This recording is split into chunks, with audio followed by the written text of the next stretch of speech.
Powered by the Montana Television Network. The 10 o'clock news continues on KAJ, Montana's news leader.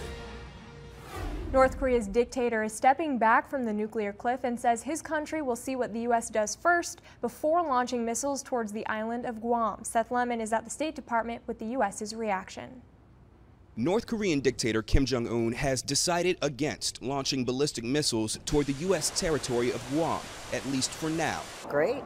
No attack? Awesome. What else can I say, right?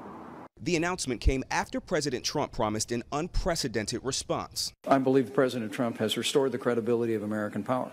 And Defense Secretary James Mattis said that the military is ready to respond in case Kim Jong-un changes his mind. Here in the Pentagon, we are part of the Sentinels for our nation, and we stand ready to defend our nation. Despite all the tough talk, Secretary of State Rex Tillerson reiterated the Trump administration stance that diplomacy is the first choice to resolve the situation. We continue to be interested in finding a way to get to dialogue, but that's up to him. Lisa Collins, who studies U.S.-North Korean relations, says Kim Jong-un just took the first step. The rhetoric that's been exchanged between Kim Jong-un and Donald Trump is actually an offer by the North Koreans to return to dialogue of some sort or to negotiate. One impediment to diplomacy, next week's scheduled military exercises with the U.S. and South Korea.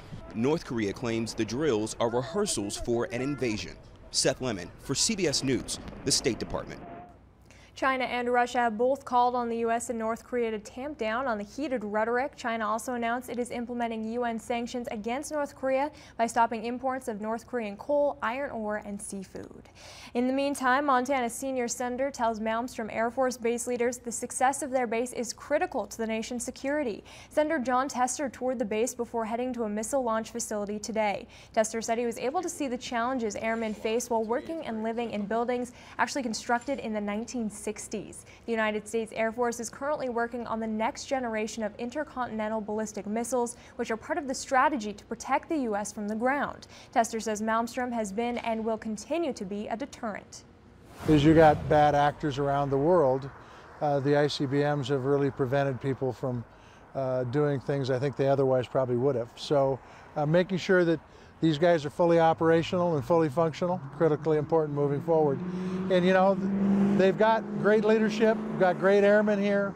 The infrastructure needs to meet the challenges too.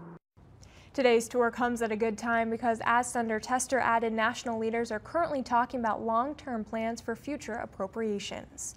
Still ahead in KAJ Health Watch, Iraqi exchange students visiting Montana share their mission of peace building and reconciliation. Plus, an event at the Northwest Montana Fair brings the community together while raising money for cancer research.